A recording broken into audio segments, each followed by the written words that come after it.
Hello, my name is Mike Quest, President and co-founder of Avalanch Products. I'd like to help you better understand how an auto air conditioning system works, as well bring to your attention a possible issue with a TXV valve found on certain vehicles. I'd also like to help you avoid the possible damage due to overcharging. We have designed a basic auto air conditioning system diagram to show you the flow of refrigerant throughout the AC system. The compressor is the workhorse of the system and is where we'll start. It receives cool, low-pressure gas which is compressed into a high-pressure, high-temperature gas and pumped out of the discharge side of the compressor and flows into the condenser. This high-pressure, high-temperature gas is shown as red with bubbles, indicating it's in a gas state. The condenser does just that. Cool air flows across the condenser, cooling the high-pressure, high-temperature gas, turning it into a high-pressure liquid.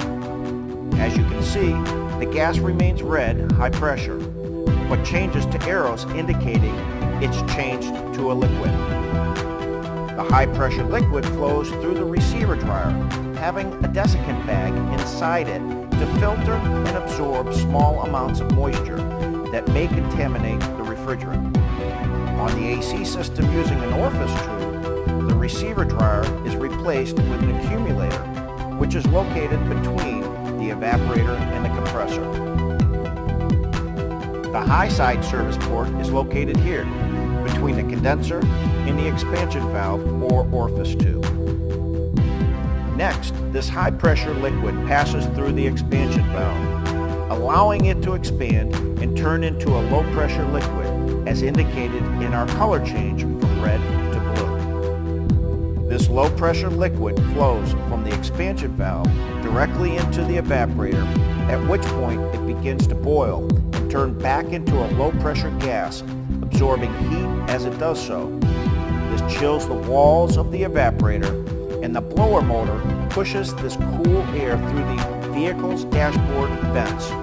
As you can see, the liquid arrows turn back into a gas as indicated by bubbles.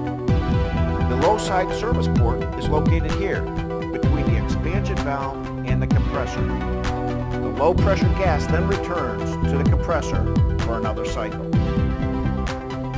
A number of car manufacturers started using a thermal expansion valve, or a TXV, to make the air conditioner operate more efficiently and give better cooling.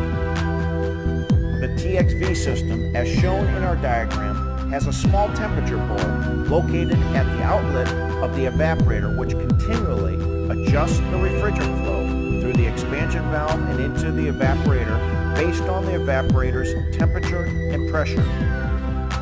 Because the evaporator's outlet temperature is used to regulate the TXV valve, it sets a maximum operating pressure at the evaporator outlet.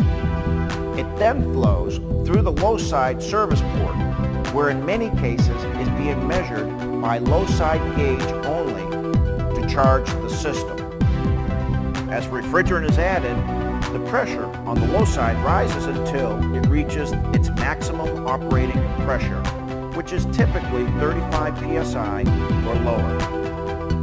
If this pressure level is below the gauge's established correct fill, which is typically over 35 psi, even though the system is fully charged, adding additional refrigerant will not show on the low side pressure gauge, but will build up on the high side and can only be measured using a high side gauge. In these cases, using only a low side gauge can potentially cause too much refrigerant to be added and result in damage to the compressor or other problems associated with overcharging.